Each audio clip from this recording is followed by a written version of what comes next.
Hi friends, നമുക്കിന്ന് റിനീറ്റ എഴുതിയിരിക്കുന്ന ഒരു മെയിലേക്ക് കിടക്കാം. മാഡം, എൻ്റെ പേര് റിനീറ്റ, യഥാർത്ഥ പേരല്ല. അതുകൊണ്ട് ഞാൻ തന്നെ കൽപ്പിച്ചുണ്ടാക്കിയ ഒരു പേരാണ്. എനിക്കിപ്പോൾ 27 വയസ്സ്. വിവാഹം കഴിഞ്ഞിട്ട് 2.5 വർഷത്തിൽ കൂടുതലായി. എൻ്റെ അച്ഛനും അമ്മയും വ്യത്യസ്ത ജാതകളിൽപ്പെട്ട ആളുകളാണ്. അവർ പ്രേമിച്ച് കല്യാണം കഴിച്ചതാണ്. അച്ഛന് പ്രത്യേകിച്ച് ജോലിയൊന്നുമില്ലായിരുന്നു, സൗന്ദര്യമുണ്ട് എന്നേ ഉള്ളൂ. അമ്മ ആ സൗന്ദര്യം കണ്ട് മോഹിച്ചതാണ്. അമ്മയ്ക്ക് അത്യാവശ്യ പണമൊക്കെ ഉണ്ടായിരുന്നു. ആദ്യ കാലഘട്ടത്തിൽ അവർ പൈസ ഒന്നും കൊടുത്തില്ല, എന്ന് വെച്ചാൽ എൻ്റെ അമ്മയുടെ വീട്ടുകാർ. പക്ഷെ പിന്നീട് അച്ഛനും അമ്മയും കൂടെ ഒന്നിച്ച് ജീവിക്കാൻ തുടങ്ങി കഴിഞ്ഞപ്പോഴേക്കും ചില പ്രശ്നങ്ങളൊക്കെ ഉണ്ടായി കഴിഞ്ഞപ്പോൾ കുറച്ച് സ്വത്തുമൊക്കെ അമ്മയ്ക്ക് അവർ കൊടുത്തു. അതൊക്കെ വെച്ച് അഡ്ജസ്റ്റ് ചെയ്താണ് അച്ഛനും അമ്മയും കൂടെ ജീവിച്ചു വന്നത്. ഞാൻ 4ാം ക്ലാസ്സിൽ പഠിക്കുമ്പോഴാണ് ഒരു സ്കൂട്ടർ ആക്സിഡൻറ്റിൽ എൻ്റെ അമ്മ മരിച്ചു പോകുന്നത്. അമ്മ തനിയെ ഓടിച്ചു പോകുന്ന സമയത്ത് ഉണ്ടായ ആക്സിഡൻ്റാണ്. അച്ഛൻ ആ സമയത്ത് അധികം ജോലിയൊന്നും ചെയ്യാതെ നടക്കുകയാണ്. അമ്മയുടെ മരണം അച്ഛനൊരു ഷോക്കായി. കാരണം അമ്മയായിരുന്നല്ലോ പ്രധാന വരുമാന സോഴ്സ്. അമ്മ മരിച്ചതോടുകൂടി എൻ്റെയും ചേട്ടൻ്റെയും അവസ്ഥ പരിതാപകരമായ അവസ്ഥയിലായി. അമ്മയുടെ വീട്ടുകാരൊക്കെ ഇടയ്ക്ക് സഹായിക്കും. അച്ഛൻ കൃത്യമായി ജോലിക്കൊന്നും പോകില്ല. ചുരുക്കം പറഞ്ഞാൽ ഞങ്ങൾക്ക് കഷ്ടപ്പാടുകൾ മാത്രമായിരുന്നു. കുറച്ച് വർഷം കഴിഞ്ഞപ്പോൾ എൻ്റെ ചേട്ടനെ എൻ്റെ അമ്മാവനൊക്കെ ദത്തെടുത്തു. പക്ഷേ എന്നെ ആരും കൊണ്ടുപോയില്ല. പെൺകുട്ടിയല്ലേ. അച്ഛന് അപ്പോൾ സൗന്ദര്യവും ആരോഗ്യമൊക്കെ ഉണ്ട്. പണിക്ക് പോകാൻ മടിയാണെന്നേ ഉള്ളൂ. അർത്ഥപ്പട്ടിണി എന്ന് പറയാം. അങ്ങനെ ഇരിക്കുമ്പോൾ അച്ഛൻ്റെ സൗന്ദര്യം കണ്ട് വേറൊരു സ്ത്രീ, അച്ഛനേക്കാൾ ഒത്തിരി പ്രായം കുറഞ്ഞ സ്ത്രീ അച്ഛനെ പ്രേമിച്ചു. അവരെയും വിളിച്ചുകൊണ്ട് വീട്ടിൽ വന്നു. എരുതിയിൽ എണ്ണയൊഴിച്ചു എന്ന് പറഞ്ഞതുപോലെയായി. എങ്കിലും പിന്നീട് അവരുടെ പണം കൊണ്ട് ആ വീട്ടിൽ 3 നേരം കഴിക്കാനുണ്ടായിരുന്നു മാഡം. അവർ പലതും എന്നെ പറയുമായിരുന്നു. ഞാൻ അത് ശ്രദ്ധിച്ചില്ല.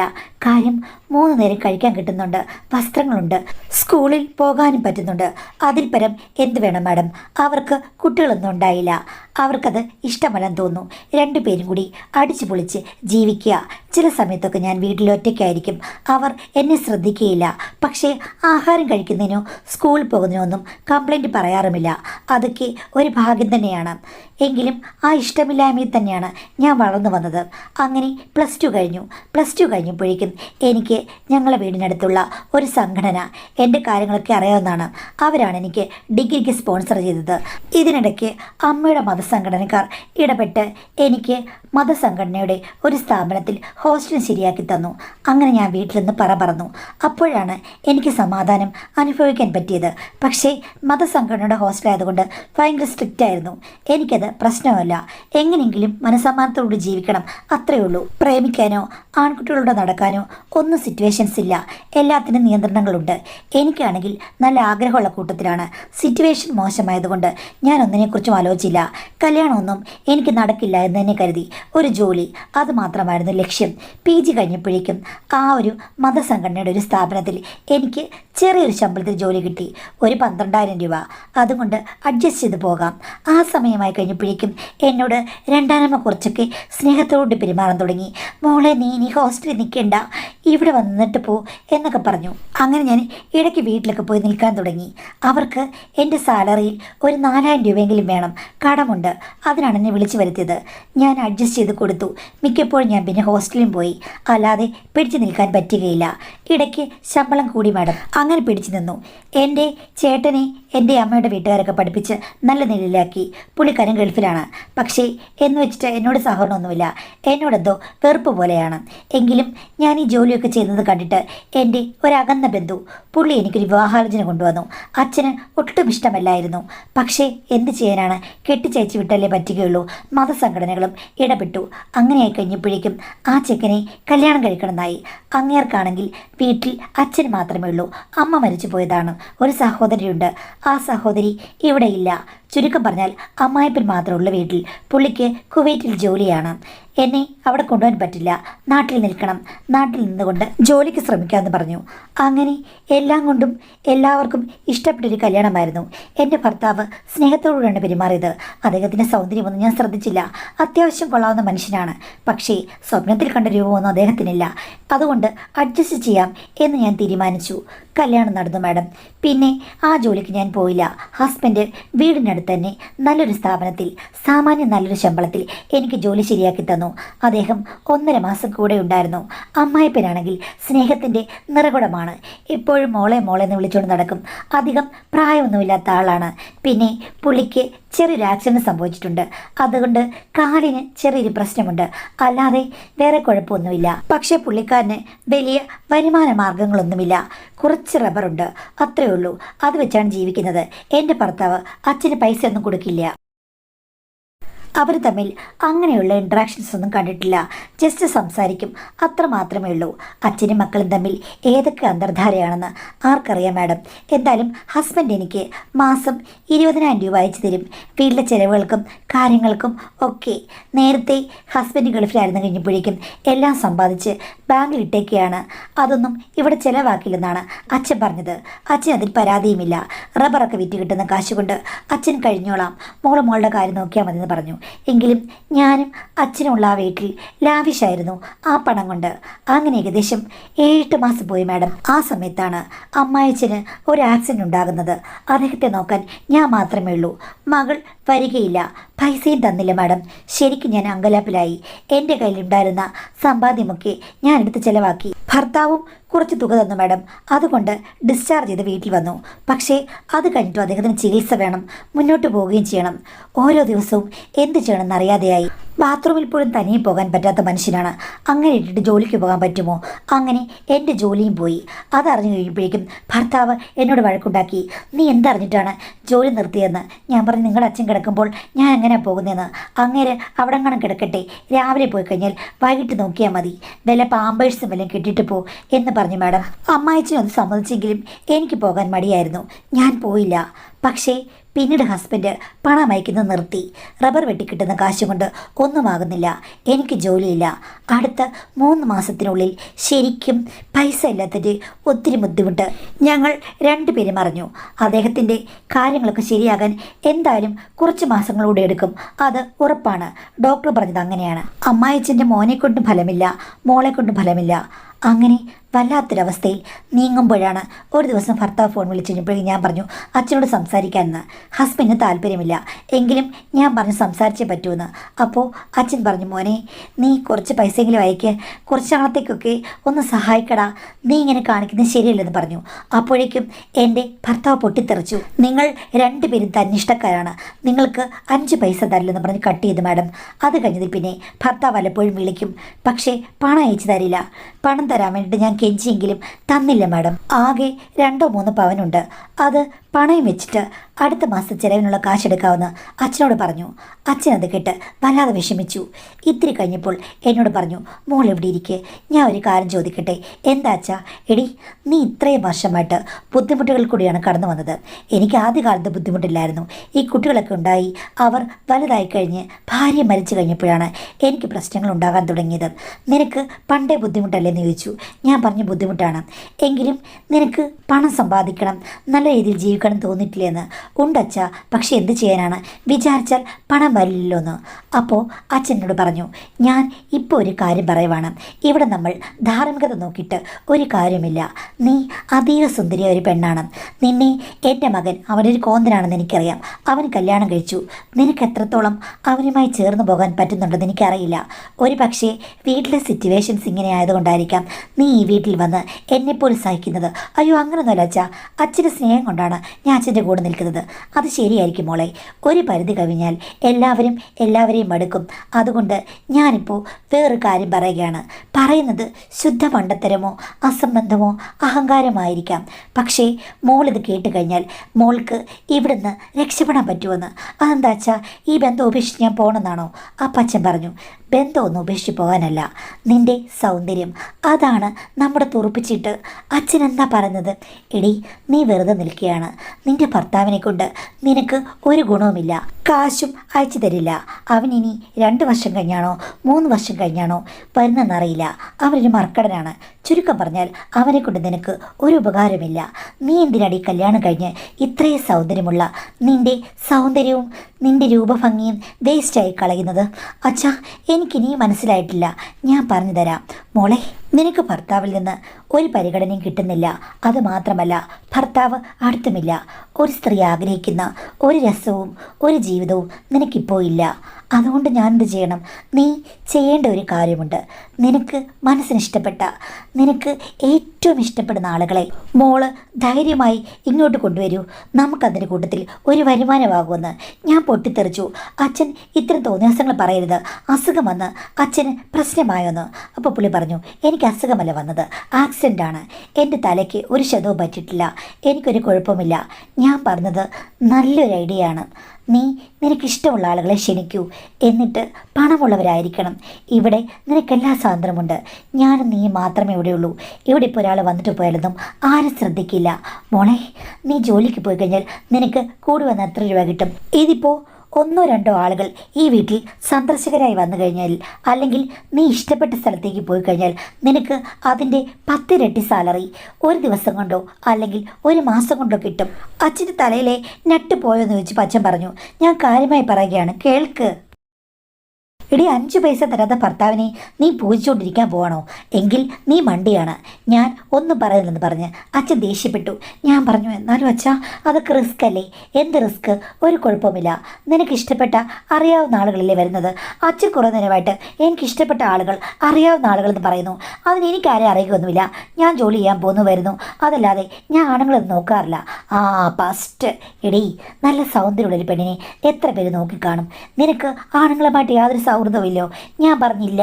ഞാൻ പഠിച്ചപ്പം ഇങ്ങനെയൊക്കെ പറഞ്ഞിട്ടുണ്ട്. മതസ്ഥാപനത്തിൽ നിന്നാണ് പഠിച്ചത്. അപ്പോഴേക്കും അച്ഛൻ കൊള്ളാം. അങ്ങനെയാണെങ്കിൽ ഞാൻ ഒരു കാര്യം പറയാം.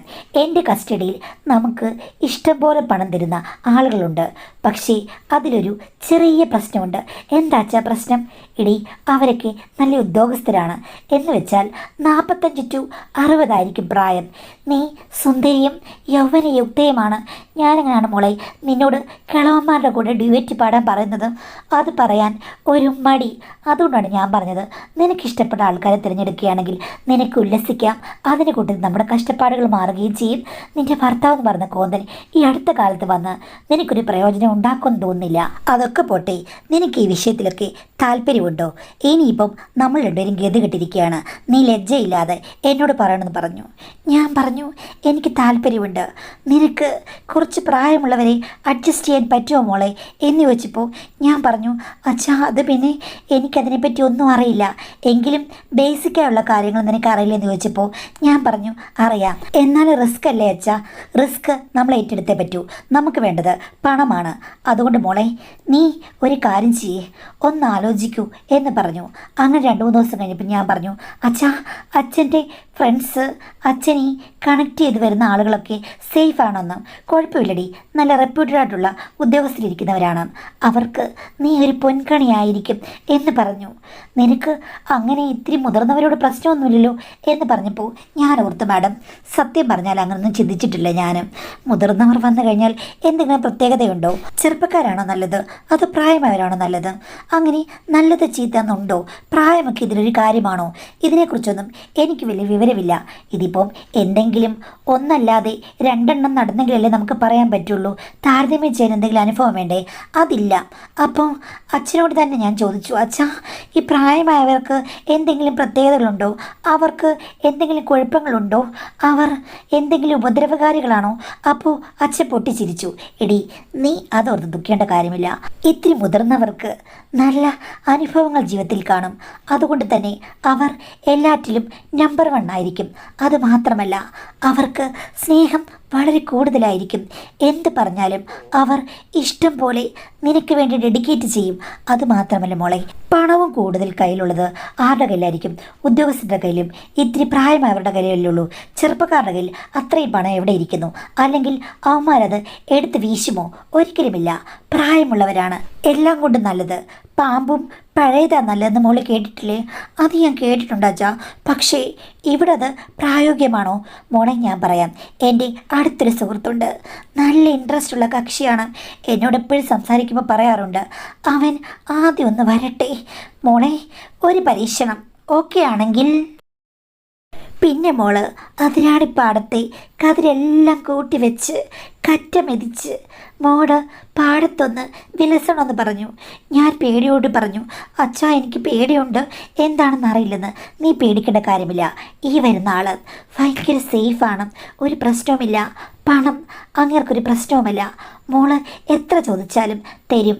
പിന്നെ വന്നു കഴിയുമ്പോഴേക്കും മോള് കുറച്ച് കൊഞ്ചിക്കൊഴിഞ്ഞ് പറയണം, ഭർത്താവ് വരുത്തി വെച്ച് കടമുണ്ട് എന്ന് പറഞ്ഞ് വേണമെങ്കിൽ അവസാനം എല്ലാം കഴിഞ്ഞ ശേഷം ഒന്ന് പൊട്ടിക്കരഞ്ഞ് പ്രണയാന്യതയായി പറയണം എന്ന് പറഞ്ഞു. ഞാൻ പറഞ്ഞു, അച്ഛാ അത്രയും അഭിനയം വരുമെന്ന് എനിക്കറിയില്ല. വരണം, രംഗത്തിറങ്ങി കഴിഞ്ഞാൽ മോളെ അഭിനയം കൂടി വരണം. സെൻറ്റിമെൻറ്റ്സ് പ്ലസ് ആട്ടം പ്ലസ് സ്നേഹം പ്ലസ് കൗശലം ഇത്രയുണ്ടെങ്കിലേ ഈ ഫീൽഡിൽ നിൽക്കാൻ പറ്റൂ. സത്യം പറയാച്ചാ, അച്ഛൻ ഏതോ പ്രൈവറ്റ് കമ്പനിയിൽ പണ്ടങ്ങാണ്ട് ജോലി ചെയ്തെന്ന് പറഞ്ഞല്ലോ. അച്ഛന് ശരിക്കും എന്തായിരുന്നു പരിപാടി എന്ന് അച്ഛൻ പൊട്ടിച്ചിരിച്ചു. ആ ഇതൊക്കെയുണ്ടെന്ന് നീ വിചാരിച്ചോളൂ എന്ന് പറഞ്ഞ് അച്ഛൻ എൻ്റെ ഒരു നുള്ളി. മോളെ, ഞാൻ പറഞ്ഞതനുസരിച്ച് കഴിഞ്ഞാൽ നിനക്ക് ആദ്യത്തെ ഒരു സെഷൻ കൊണ്ട് തന്നെ മനസ്സിലാകും നമ്മൾ വിജയിക്കുമെന്ന്. ഞാൻ പറഞ്ഞു, എനിക്ക് പേടിയാണെങ്കിലും അച്ഛനെ വിശ്വസിച്ച് ഞാൻ തയ്യാറാകാം. എങ്കിൽ മോളെ, അടുത്ത ദിവസം തന്നെ മോൾക്ക് വേണ്ടി മലർ മഞ്ചം ഇവിടെ ഒരുക്കുമെന്ന് പറഞ്ഞു. ഞാനാണെങ്കിൽ എന്താണ് എങ്ങനെയാണ് ഒന്നും അറിയില്ല. അങ്ങനെ ഒരു വ്യാഴാഴ്ച ദിവസം വൈകുന്നേരം 8 മണിയായി കഴിഞ്ഞപ്പോഴേക്കും രാജ് സാർ വന്നു. രാജ് എന്നാണ് പുള്ളിയുടെ പേര്. അപ്പോൾ വന്നു കഴിഞ്ഞപ്പോഴാണ് അദ്ദേഹത്തെ കണ്ടത്. നല്ല ഭവൻ്റെ നിറം. അദ്ദേഹം ഒരു ഉന്നത കുലജാതനാണെന്ന് തോന്നിപ്പോയി. അല്ലെങ്കിൽ ഈ കാര്യത്തിലൊക്കെ കുലമൊക്കെ നോക്കിയിട്ട് എന്ത് കാര്യമാണ്? എങ്കിലും കണ്ടാൽ നല്ല ആഠ്യത്വമുണ്ട്. സിനിമയിലൊക്കെ കാണുന്ന ചില അച്ഛന്മാരില്ലേ എന്ന് പറഞ്ഞതുപോലെ എന്തോ ഒരു ഇംപ്രഷൻ എനിക്ക് തോന്നി. അദ്ദേഹം എന്നെ ചേർത്ത് പിടിച്ചുകൊണ്ട് ചോദിച്ചു, മോക്ക് ഒത്തിരി കഷ്ടപ്പാടുകളുണ്ടെന്ന് എൻ്റെ സുഹൃത്ത് പറഞ്ഞു. അതാണ് നിൻ്റെ അമ്മായിപ്പൻ. ഞാൻ പറഞ്ഞു, ഉണ്ട്. ഭർത്താവ് ഒത്തിരി ബാധ്യതകൾ വരുത്തി വെച്ചു. അച്ഛനിപ്പോൾ അനുഭവിക്കുന്നത് കണ്ടില്ലേ? എന്ത് ചെയ്യണമെന്ന് അറിയാതിരുന്നപ്പോഴാണ് സാറിൻ്റെ കാര്യം അച്ഛൻ പറഞ്ഞത്. എനിക്ക് വല്ലാത്ത പേടിയായിരുന്നു. അച്ഛൻ എന്നെ സാറിൻ്റെ ഫോട്ടോ കാണിച്ചു. ആ നിമിഷം തന്നെ ഞാൻ സാറിൻ്റെ ഒരു ഫാനായി മാറി. അതുകൊണ്ട് മാത്രമാണ് ഞാൻ സമ്മതിച്ചത്. അല്ലാതെ എനിക്കൊരിക്കലും വേറെ ആരോടും ഒന്നിനോടും താല്പര്യമില്ല. പണത്തിന് വേണ്ടിയും വേറൊന്നിനു വേണ്ടിയും ഇങ്ങനൊരു കാര്യത്തിന് തയ്യാറാകുന്ന മനസ്സും എനിക്കില്ല എന്ന് പറഞ്ഞു. എൻ്റെ വാചകമടി കേട്ട് അമ്മായിച്ചൻ കണ്ണുമിഴിച്ച് എന്നെ നോക്കി. എനിക്കൊന്ന് കണ്ണിറക്കി കാണിക്കാൻ പോലുമുള്ള സാവകാശം ഉണ്ടായിരുന്നില്ല മാഡം. കാരണം അഭിനയിക്കാൻ എൻ്റെ അമ്മായിപ്പൻ പറഞ്ഞു. ഞാൻ അങ്ങ് അഭിനയിച്ചു. നല്ലതോ ചീത്തയോ, അവാർഡ് പടമോ അവാർഡ് കിട്ടുമോ എന്നൊന്നും എനിക്കറിയില്ല.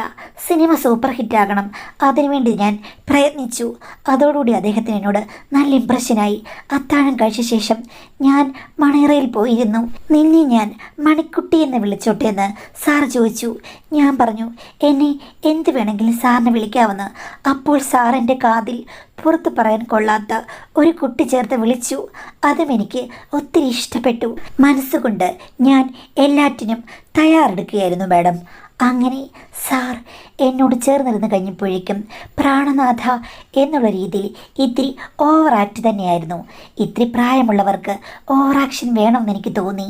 ഞാൻ മനസ്സിൽ വിചാരിച്ചതിനേക്കാൾ ഡബിൾ എഫക്റ്റായിരുന്നു എൻ്റെ പ്രകടനങ്ങൾ. അദ്ദേഹത്തിൽ നിന്ന് തിരിച്ചുണ്ടാക്കിയ അനുരണനം. അതോടുകൂടി ഞാൻ സന്തോഷവതിയായി. സന്തോഷം മുഴുവൻ എനിക്ക് വേണ്ടി പകർന്നു നൽകാൻ അദ്ദേഹം തയ്യാറായിരുന്നു. ആദ്യം എനിക്ക് ഇത്തിരി മടിയുണ്ടായിരുന്നു. പക്ഷേ അദ്ദേഹം സ്നേഹത്തിൻ്റെ കണികകൾ ഉണർത്തിയെടുത്തപ്പോൾ എനിക്ക് മടി മാറി. മുടിയാട്ടം തുടങ്ങി. അദ്ദേഹത്തിന് അതൊരത്ഭുതമായിരുന്നു. എനിക്കും അത്ഭുതം തന്നെ. ഇത്രയും മികച്ച പ്രകടനങ്ങൾ കാഴ്ചവെക്കാൻ എനിക്ക് സ്വതവേ നാച്ചുറലി ഒരു കരുത്ത് ഉള്ളിൻ്റെ ഉള്ളിൽ ഉണ്ടല്ലോ എന്നോർത്തു. ഈ മേഖലയിൽ സൂപ്പർ ഹിറ്റുകൾ സൃഷ്ടിക്കുമെന്ന് ഞാൻ വിശ്വസിച്ചുകൊണ്ട് അന്ന് ഞാൻ പടമങ്ങ് റിലീസ് ചെയ്തു. അതോടുകൂടി അദ്ദേഹം ഫ്ലാറ്റ് വെളുപ്പിനെയാണ് അദ്ദേഹം പോയത്. അപ്പോൾ എന്നോട് ചോദിച്ചു എത്ര ബാധ്യതയുണ്ടെന്ന്. എൻ്റെ വായിൽ വന്നത് 2,20,000 രൂപ എന്നാണ്. എന്തിനാ അങ്ങനെ പറഞ്ഞെന്ന് ചോദിച്ചു കഴിഞ്ഞാൽ, അല്ലെങ്കിൽ ഒരു കള്ളത്തരം തോന്നില്ലേ? അപ്പോഴേക്കും അദ്ദേഹം, അതൊക്കെ ഒരു നിസ്സാര തുകയില്ലേ മോളെ, ഞാൻ അച്ഛൻ്റെ അക്കൗണ്ടിലേക്ക് അയക്കാം എന്ന് പറഞ്ഞു പോയി.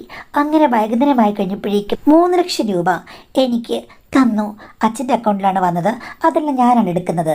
ഞങ്ങളുടെ ജീവിതത്തിലെ പൂക്കാലം തുടങ്ങിയായിരുന്നു. അച്ഛന് നല്ല ചികിത്സ കൊടുത്തു. സാറ് മാസത്തിൽ 3 ദിവസം മാത്രമേ വരികയുള്ളൂ. ആ 3 ദിവസങ്ങൾ ബ്ലോക്ക് ചെയ്തുകൊണ്ട് അച്ഛൻ്റെ ബുദ്ധിയിൽ പല പല ബ്ലോക്കുകളും മാറ്റി പല പല സംഗമങ്ങളും അറേഞ്ച് ചെയ്യാൻ തുടങ്ങി.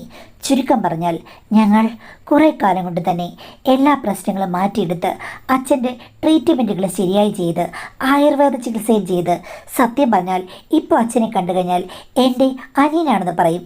അത്രയ്ക്കും സൗന്ദര്യം തുളുമ്പുന്ന അമ്മായിച്ചനുമായി മാറി മാഡം. ഇഷ്ടം പോലെ പണത്തിന് ഞങ്ങൾക്കൊരു ബുദ്ധിമുട്ടുമില്ല. ഭർത്താവ് പണമൊന്നും അയക്കില്ലെങ്കിലും ഇടയ്ക്ക് വിളിച്ച് എന്നെ ശകാരിക്കുകയും മറ്റും ചെയ്യുന്നുണ്ടായിരുന്നു. പക്ഷേ എങ്ങനെ ഞങ്ങൾ കഴിയുന്നു അങ്ങനെ അന്വേഷിച്ചില്ല മാഡം. ഒരു 4 മാസത്തിന് മുമ്പ് അച്ഛൻ്റെ ആരോഗ്യമില്ല വീണ്ടെടുത്ത് കഴിഞ്ഞപ്പോഴേക്കും ഞങ്ങൾ രണ്ടുപേരും കൂടി ഒരു തീരുമാനമെടുത്തു. എന്തായാലും ഞാൻ പ്രായമുള്ള ആളുകളുടെ കൂടെയാണല്ലോ കൂടുതൽ സമയവും. അപ്പോൾ പിന്നെ അച്ഛൻ എൻ്റെ ജീവിതത്തിൽ ഒരു തുണായി വന്നു കഴിഞ്ഞാൽ എന്താണ് കുഴപ്പം? ഈ വീട്ടിൽ നിന്ന് കഴിഞ്ഞാൽ, ഈ നാട്ടിൽ നിന്ന് കഴിഞ്ഞാൽ പ്രശ്നമാകും. അതുകൊണ്ട് തന്നെ ഞങ്ങൾ മലബാർ ഭാഗത്തേക്ക് മാറി. അവിടെ ഒരു ഫ്ലാറ്റിലാണ് ഇപ്പോൾ താമസം. ഭർത്താവിനോട് ഞാൻ വിളിച്ചു പറഞ്ഞു, നിങ്ങൾ നാട്ടിൽ വന്നാലും ഇല്ലെങ്കിലും ഞങ്ങൾക്കൊന്നുമില്ല. ഞങ്ങൾ രണ്ടുപേരും കൂടി സ്ഥിരമായി ഒന്നിച്ചു ചേർന്ന് ജീവിക്കാൻ തീരുമാനിച്ചു എന്ന് ഭർത്താവ് എല്ലാവരോടും അത് പറഞ്ഞു. ചുരുക്കം പറഞ്ഞാൽ ഞങ്ങൾ രണ്ടുപേരും മറ്റുള്ളവരുടെ മുന്നിൽ നാണം കിട്ടു. പക്ഷേ ഇത്രയും നാളായിട്ടും 5 പൈസ പോലും ഭർത്താവ് തന്നില്ലെന്ന് പറഞ്ഞിട്ട് ആരോട്ട് വിശ്വസിക്കുന്നുമില്ല. അങ്ങനെ ഒരു ഭർത്താവിനെ എനിക്കെന്തിനാ മാഡം? പ്രായം ഇത്തിരി കൂടിയെന്ന് പറഞ്ഞാലും അച്ഛനാണ് നല്ലത്. അപ്പ ചോദിക്കും, അച്ഛനുമായി നിനക്കിപ്പോൾ ഏത് രീതിയിലുള്ള സൂത്രവാക്യമാണെന്ന്.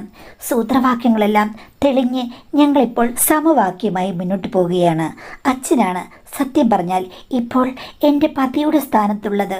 പിന്നെ ബാക്കിയുള്ളവരെയും അച്ഛൻ വളരെയധികം ഹാർദവുമായി സ്വാഗതം ചെയ്യുന്നു. ചുരുക്കം പറഞ്ഞാൽ അച്ഛൻ്റെ അക്കൗണ്ടിൽ പണം വരുന്നതെല്ലാം എൻ്റെ പേരിൽ തന്നെ, എൻ്റെ അക്കൗണ്ടിൽ വേറെ നല്ല രീതിയിൽ തന്നെ സേവ് ചെയ്ത് എനിക്ക് തരുന്നുണ്ട്. അച്ഛനിൽ കൂടി ഞാൻ രക്ഷപ്പെടുമെന്ന് വിചാരിക്കുന്നു. ഈ ജീവിതം ഞാൻ തിരഞ്ഞെടുത്താണ്.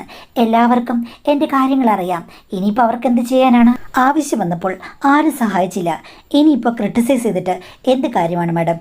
അതുകൊണ്ട് തന്നെ ഇങ്ങനെ ജീവിക്കാൻ ഞാൻ തീരുമാനിച്ചു. ഭർത്താവുമായിട്ട് മ്യൂച്വലി പിരിയാമെന്നാണ് വിചാരിക്കുന്നത്. ചിലപ്പോൾ എടുത്തുചാട്ടമാണെന്ന് പറയും. പക്ഷേ ഒരു ദുഃഖം വന്നു കഴിഞ്ഞപ്പോഴേക്കും ആരും സഹായിച്ചില്ല. ഞാനിങ്ങനെ ചെയ്തതിൽ എന്തെങ്കിലും കുഴപ്പമുണ്ടോ മാഡം? ഇനിയിപ്പോൾ കുഴപ്പമുണ്ടെങ്കിലും ഞാൻ പറയുകയാണ്, ഈ ജീവിതത്തിൽ ഞാൻ കംഫർട്ടബിളാണ്. മാഡം ഉത്തരം പറയുമെന്ന് എനിക്കറിയില്ല. എങ്കിലും എൻ്റെ സിറ്റുവേഷൻസ് ഇങ്ങനെയൊക്കെ കടന്നു വന്നതുകൊണ്ടാണ് ഞാൻ ഇങ്ങനെ ആയിത്തീർന്നത് എന്നെനിക്ക് ഉറപ്പുണ്ടെന്നാണ് പറയുന്നത്. എന്തൊക്കെയാണെങ്കിലും ഈ ജീവിതാനുഭവത്തെ ഒരു മാതൃകയായിട്ടോ ആർക്കെങ്കിലും അനുകരിക്കാവുന്ന ഒന്നും ഞാൻ പറയുന്നില്ല. ഇതിനെയൊന്നും ഞാൻ അനുകൂലിക്കുന്നേ ഇല്ല. അങ്ങനെ പറയാൻ നമുക്ക് പറ്റില്ല. നല്ലൊരു ജീവിതമാണെന്ന് ചോദിച്ചു കഴിഞ്ഞാൽ അല്ല. പക്ഷേ നിങ്ങൾക്ക് ഇത്രയും കാലം കൊണ്ട് ദുഃഖവും ദുരിതങ്ങളും മാത്രമേ ഉള്ളൂ. അങ്ങനെ നോക്കുമ്പോൾ നിങ്ങൾ മനസ്സമാനത്തോടുകൂടി ജീവിക്കുന്ന ജീവിതം തിരഞ്ഞെടുത്തിട്ട് അതിൻ്റെ റിസ്കുകൾ നിങ്ങൾക്ക് തന്നെ ഏറ്റെടുക്കാൻ പറ്റുമെന്നുണ്ടെങ്കിൽ ഞാനിപ്പോൾ അതിൽ കയറി അഭിപ്രായം പറഞ്ഞിട്ട് എന്ത് കാര്യമാണ്? ഒരു കാര്യമില്ല. അതുകൊണ്ട് ഞാൻ അതിനെക്കുറിച്ചൊന്നും പറയുന്നില്ല. ഇതുമൂലം എന്ത് റിസ്ക് ഉണ്ടായെന്ന് പറഞ്ഞാലും നിങ്ങൾ അത് നേരിടേണ്ടി വരും. അത് നേരിടാൻ കഴിവുണ്ടെന്നുള്ള ഉത്തമ വിശ്വാസം ഉണ്ടെങ്കിൽ എങ്ങനെ വേണമെങ്കിലും ജീവിക്കാം. അതല്ലാതെ നേരെ ജീവിക്കണമെന്നുണ്ടെങ്കിൽ ഈ വഴിയല്ലെന്നും അറിയാമല്ലോ. അപ്പം ഞാൻ കൂടുതൽ അതിനെക്കുറിച്ചിട്ട് ക്രിട്ടിസൈസ് ചെയ്യുന്നില്ല കേട്ടോ. അതൊക്കെ ഓരോരുത്തരുടെ വ്യക്തിപരമായ താല്പര്യമായിട്ട് കരുതാം.